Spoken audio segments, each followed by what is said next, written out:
Welcome to Ciao Bella, hosted by me, Erica Firpo, a travel journalist based in Rome. Each episode of Ciao Bella, I sit down with Italy's creators, contemporary artists and artisans, designers, culinary experts, heritage brands, and innovative aesthetes, and more who are defining and redefining 21st century Italy. Pull up a chair and join in. Welcome back to Ciao Bella. Today, I am in a cortile in Venice with Joelle Romanelli. Ciao. Ciao, Erica. It's so great to be here. I'm here at Joelle's family hotel, Hotel Flora. I think it's been 5 decades that your family has had hotels. Yeah, 1964 they started. My grandparents with my father. That's like 6 decades.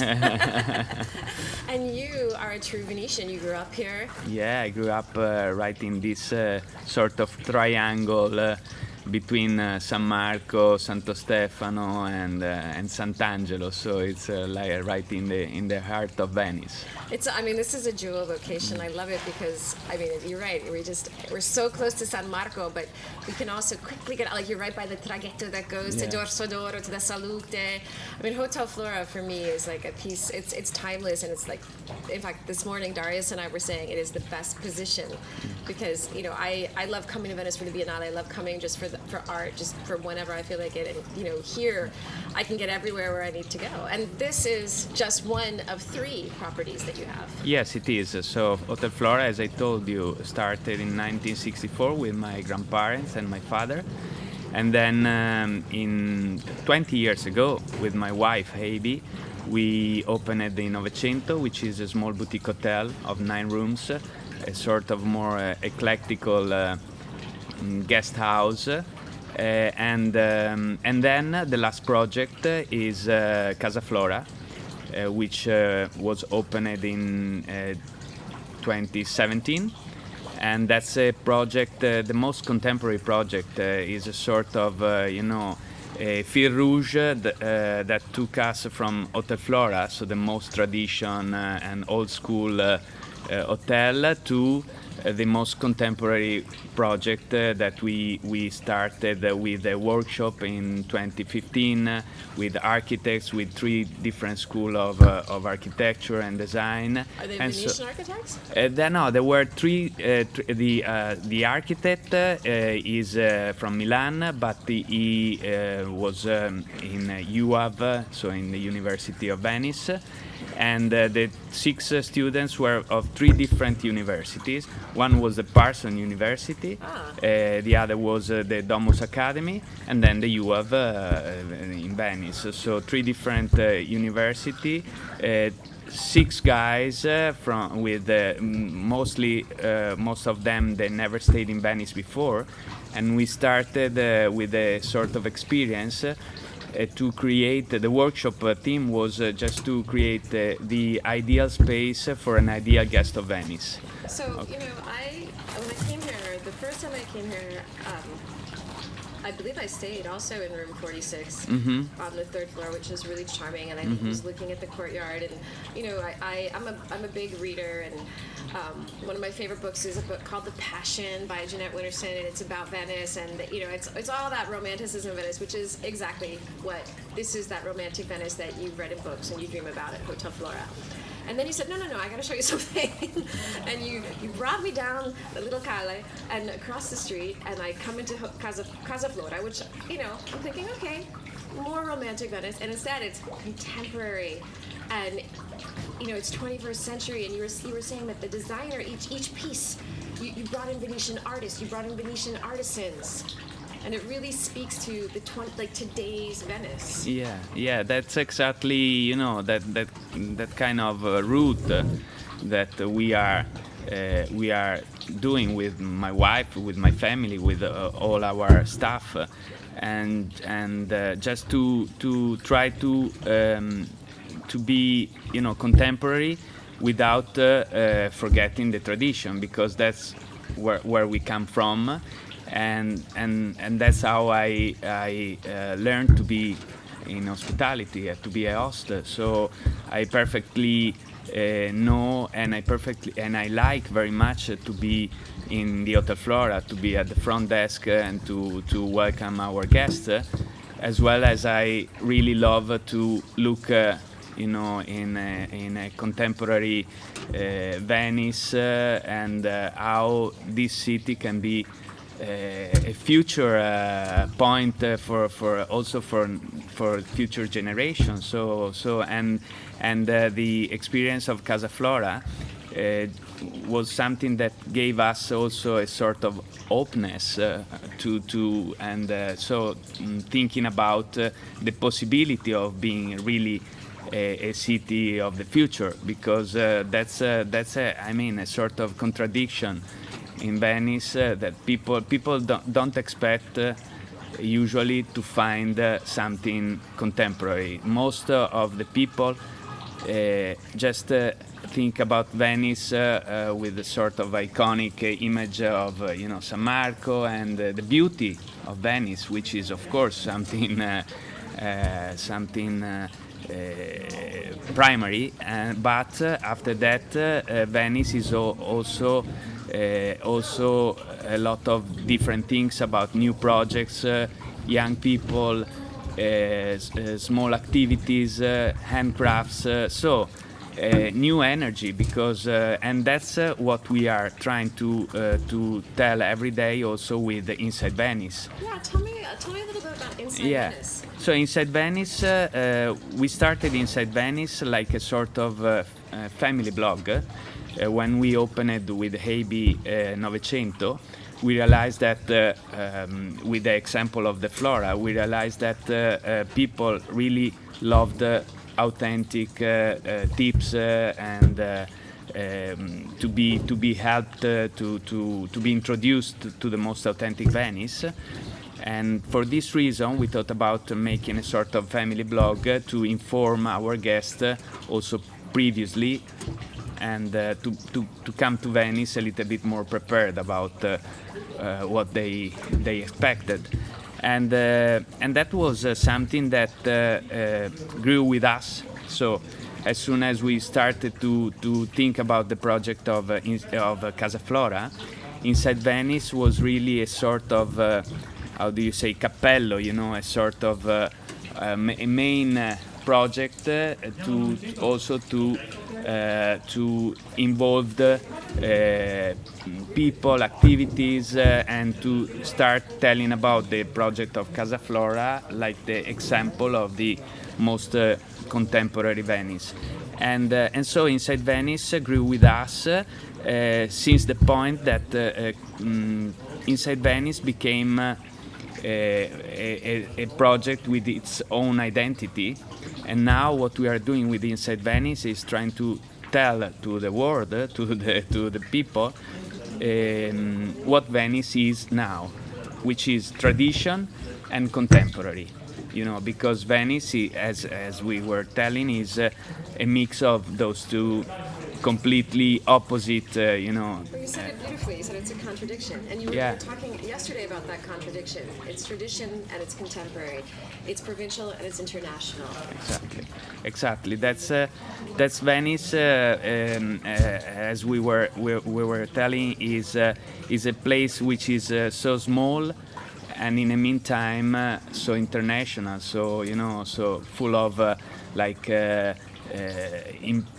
important events, Biennale, the cinema festival. So and a lot of people are looking at Venice like one of the most important places for art, for culture, and that was in the past, and this is what is very important to be in the future as well.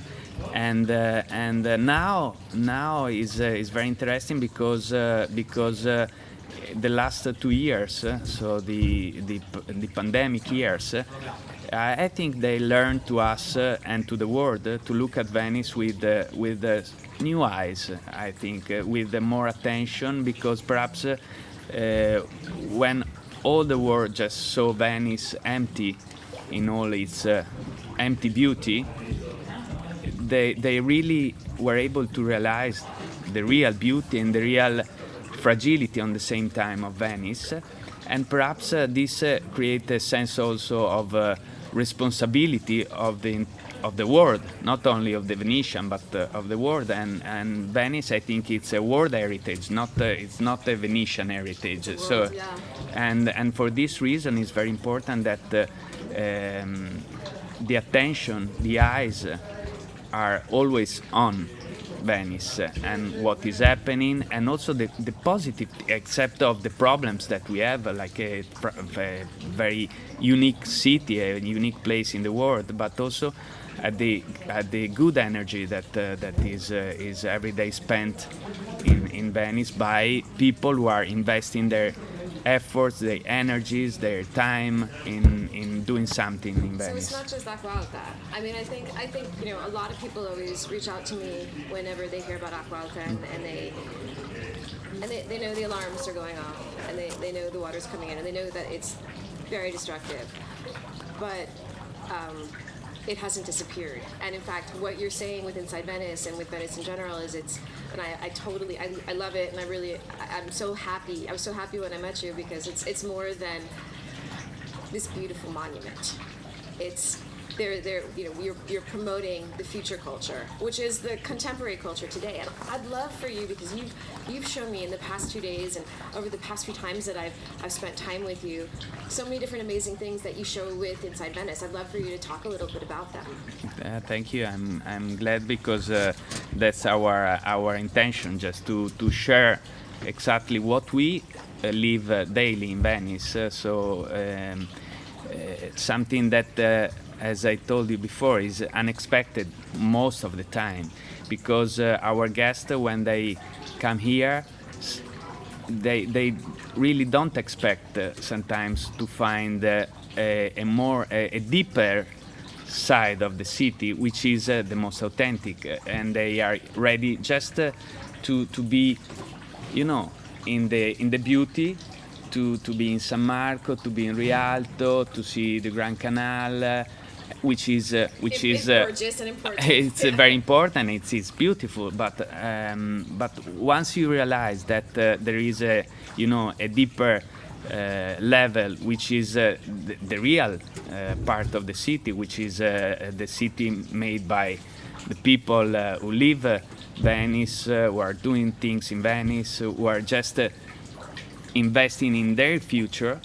So at that point, you really become more consciousness about the city, and that's the point, I think, and that's very important for us. So to create this kind of consciousness, I think that Inside Venice started, now in particular, started like just to share information and tips, and now it's more like a way to create consciousness, because in this moment this is the most important thing for Venice. So having guests who really appreciate and are conscious of the real side of the city, which is fragile, which is traditional, but on the same time very, very contemporary, real, Very creative. real, because that's also a point. Most of the people, they don't realize that Venice is real.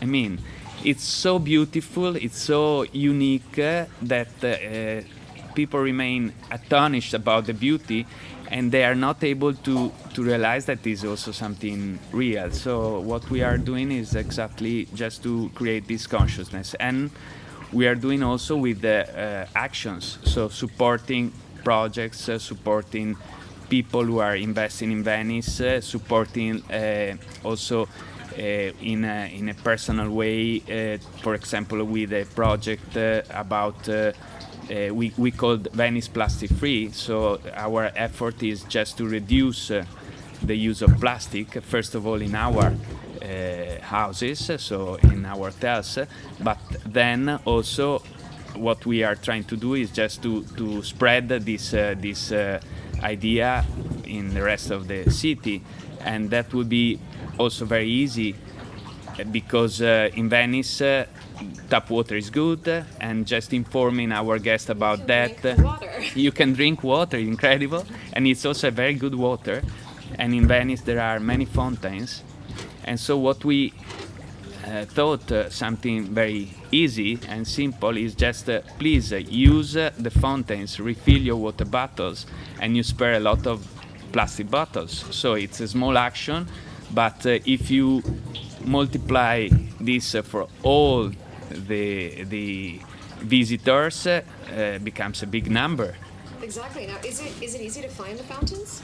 It's very easy to find the fountains. There are more than 200 fountains around Venice. What we are trying to do also is just find a way to support the maintenance of these fountains. I would like to personally. I think it'd be so great to adopt a fountain. Yeah, You know, for I example. think that's something That's something we are thinking about and we are discussing about. You were mentioning, and I just thought, oh my, it would be. Everybody loves Venice. And I think that if people knew that they could, help you guys and adopt a fountain, and so because I think you're absolutely right. I think people forget that you can drink the water here. People and they don't know. And your map is wonderful because you've identified them on your map. Yeah. That's also something that we did. To give a visual idea of the possibility of using fountains around Venice,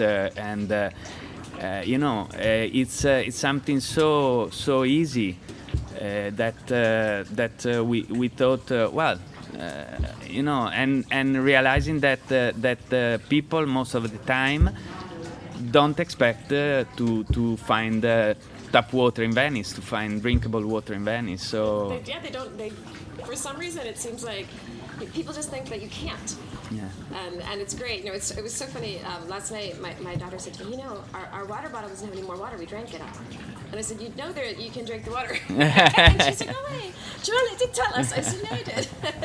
No, exactly. No, that's an example. Just to be active part of this process. And Venice, in this way, is also a symbol of also of the climate change. So for this reason, we are right in what could be a real symbol of that. So a reason to be even more attentive once you are here to this problem, and this is something like other projects that we are just trying to support, and our support is just in telling that they exist. The project that you loved, and I'm very happy about that. About Austin Orto is another example. So this intention to repropose an island of Venice to be the place where they cultivate their own vegetables, a group of restaurateurs. To be able to serve their vegetables on their own tables at their own restaurants, and on the same time knowing that they are supporting and recreating an economy, a circular economy in an island of the lagoon. That's something that the world must know. So it was fabulous. Yesterday we went out with a restaurateur. We went out to San Erasmo. And it's an island, it's a big island. Yeah. I would say, I know nothing about nautical miles, but I would say 15 minutes. Yeah, Well, 15-20 minutes. We Yeah. were from San Giovanni a Paolo, Mm-hmm. so maybe it takes longer to get away from, but it's outside of the main Venetian, like what everybody knows is the main Venetian island, but it's in the lagoon, and it was great because we're going across the lagoon and you start seeing. You see the natural habitat, and one of the things that really impressed me when both of you and Francesca were talking was telling me that this was a very prosperous, it was a fertile island that was kind of a breadbasket for Venice. Yeah. That sort of disappeared, and so these 13 to 14 restaurateurs have gotten together and have rented about 4 acres and are growing. They're growing local crops, some heritage crops, all natural, organic, and then bringing it back to the restaurants and you're going to have it for dinner. Yeah. No, and this is just because the important step is also to tell to the people that Venice is Venice center, but it's the lagoon, because it's an ecosystem, and so the lagoon is Venice, is part of Venice, and also that is a very important step to be more conscious about Venice and its you know, own world. And the laguna is that's just to make a connection, but just because talking about the laguna is something that an image that I have is being part of the lagoon is like as you grow in Venice, you know, because once you grow in Venice, for example, you have your own boat. And so you can, with your own boat, which is like to be in Rome with your Vespa, your scooter, is just the freedom of being all around, you know, the Lagoon of Venice, like being in the Colli Romani, you know, and so it's part of Rome, and with your own boat you can discover the lagoon in its beauty. And also the culture of the lagoon, of the islands, because you have Sant'Erasmo, you have Torcello, you have Burano, Murano, of course, but you know, and then you have smaller places, smaller island, and that's something that we also want to share with our readers, with our guests, with our, you know, just transmitting that Venice is all that, and that you once you can, as perhaps the experience of being out to this place, to Sant'Erasmo, create a sort of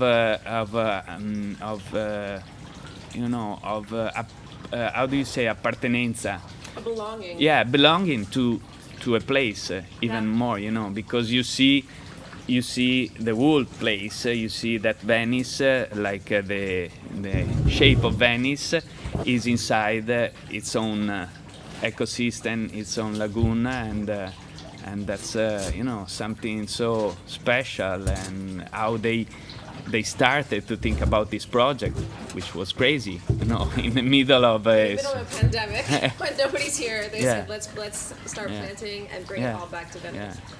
Now, you know, one of the things you were just mentioning about a place of belonging and, you know, having your, you know, taking your boat out. Yesterday, you were telling me that your son has now taken over your boat. Yeah. and I just thought it was great. You were saying he's 18 and a half, and how he and his friends, like, they're like, oh, let's go for Giro and Barca. And one of the things that I thought sounded really beautiful was, I think it was your son, you were telling me, goes out with his friends, the sand bed. Yeah. Catches the alba, catches the sunrise, like, you know, as the way, like, I might, when I was a kid, and our daughters, like, they'll go up to the Gianicolo to see the sunset, you know, with their friends. You know, I grew up in Philadelphia, so, like, we just went to a bridge. But, you know, and their Venice, it's almost like, when you were telling me, it's almost this contemporary version of yesteryear. Exactly. You know, they're it's not that they're forcibly going back to their traditions, but they are Venetian, and that's what you do. Yeah, and exactly, no, that's exactly the idea of being Venetian now, which is also another way to transmit the contemporary Venice, telling that there are still a generation, a new generation, who are really belong to Venice and to its lagoon, and they are still doing the things that we did in the past. So they are still discovering and like enjoying the lagoon and the city and the so our most authentic way of being Venetian, which is yes, exactly like being traditional with the most contemporary way possible. So my son is now he's studying outside of Venice, the university, but he feels very much his own belonging to Venice, and every time he comes to Venice, he really enjoy also the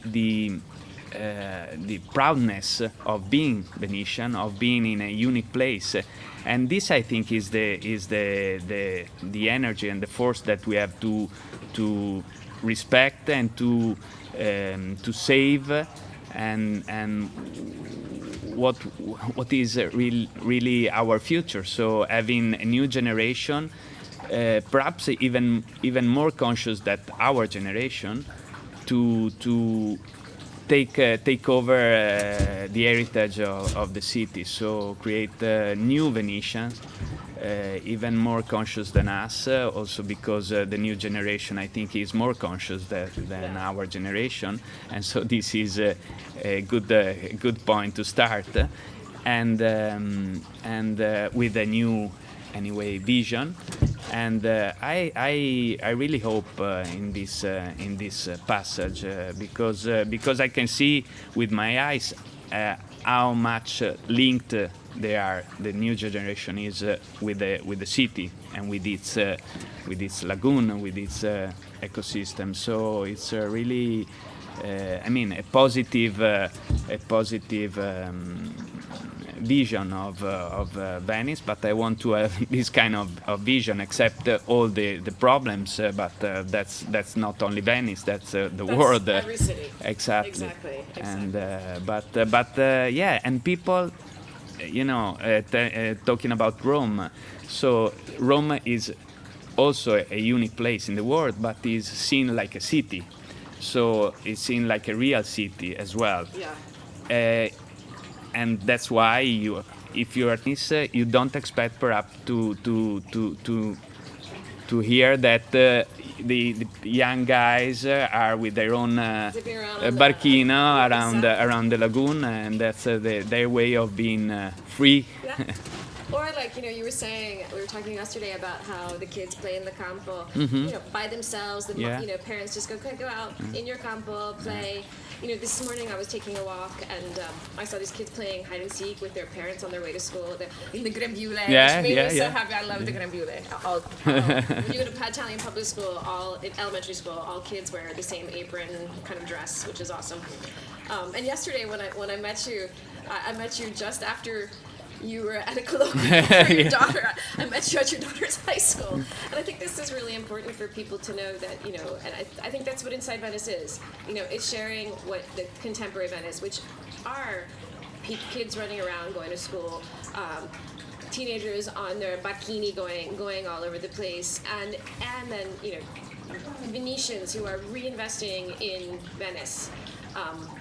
And want to show you that it's not, it is such a beautiful city. I could photograph Venice all day, but it's not just a photograph. Yeah, exactly. That's not just a photograph, not just San Marco and Rialto, but is a real city with real people, which, yes, can be a very simple message, but as simple as real. I mean, we really realize that sometimes simple things are also the most, important. So, Joelle, what's next for Inside Venice?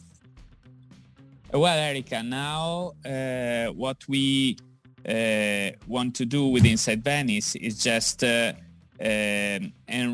enlarging and enforcing the network, the community that we are building thanks to Inside Venice, and doing together with all these people is just to support each other and support our city, and just as I told you already, just create consciousness in all our readers and guests of the hotels and guests of the all the places that that are involved in this project, and with also now the shop online. So Inside Lab, our online shop, which is finally working, is that can be a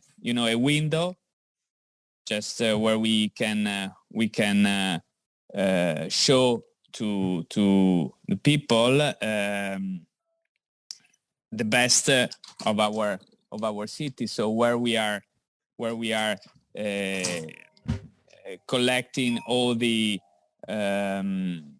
stuff, all the artisans, handcrafts. That is a very important part of our city tradition, and so the idea is just to give Inside Venice its own identity, and so it's no longer our family blog, but it's more like a real project for Venice, for the community. So this is our intention. Can you share with us the website, please? Yes, of course. Is insidevenice.it. And that's where we can find your shop? And that's where you can find everything, the shop and all the contents. I mean, all the stories that we are collecting, that we are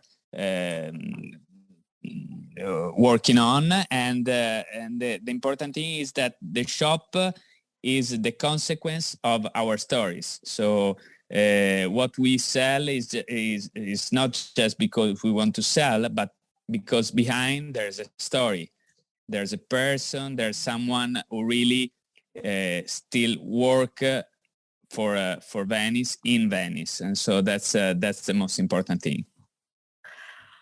I know we can also find so that I'm so excited to further delve into the world of Inside Venice, and I want to share with our listeners. So we can find Inside Venice, insidevenice.it. We can follow you on Instagram at by Romanelli Family. And yes, and Inside Venice. And Inside Venice. Now, I have a question for you. What's the one thing, because and just today, it doesn't have to be something absolute, but today, what's the one thing you would tell people not to miss in Venice? Not to miss in Venice, if you are in renting a house, not to be missed is one day at the market, at Rialto Market. Buy your own food back home and just cook it with perhaps some local recipes. Just ask to the fishmonger or to the person at who sells you the vegetables just to give you their own receipts, and just go there and experience it. Then go to Mascari or some of those shops next to Rialto to buy some good wine, good stuff, and just enjoy like a Venetian, Venice like a Venetian. That could be an idea. Don't miss the lagoon. Don't miss to visit possibly also Burano, Torcello, because also those are really important parts of our city. And sometimes people think Venice only like the center. Instead, Venice and its own ecosystem is also the lagoon. And so this could be something, and not to be missed. It's very difficult. I mean, because Venice is really, as we were talking also when you stayed with us, Venice is made by different levels of like discoverings, and I think that it needs time to be visited slowly and respecting its own rhythm, and it's Venice that slowly let you discover itself. I mean, so it's the idea would be just any way to feel a little bit Venetian, and try to live Venice with the most conscious eyes, and just try to be respectful, and to look at Venice, to see Venice like a real city. Well, thank you. And I'm so glad that is something you guys are sharing every day on Inside Venice. And I look forward to seeing you the next time I'm in Venice. Thank you for joining me. Thank you, Erica. Thank you very much. Big pleasure. Grazie. Thanks for listening to this week's episode of Ciao Bella. If you'd like to know more about today's guest, please visit ciaobella.co and click on the podcast link, or go directly to ciaobella.co/podcast. Want more Italy? You can find all my episodes on iTunes and Spotify and Stitcher. When you have time, subscribe to iTunes and rate the podcast. What are you waiting for? And if you want to be part of the podcast, email me or DM me your Italy questions. To learn more about me and my work, go to my website, ericafirpo.com, and follow my Italy adventures on Instagram at ericafirpo. Ciao, Bella! And a very big thank you and hug to Massimiliano Yonta, the producers of Ciao Bella, who continue to make me sound and feel great.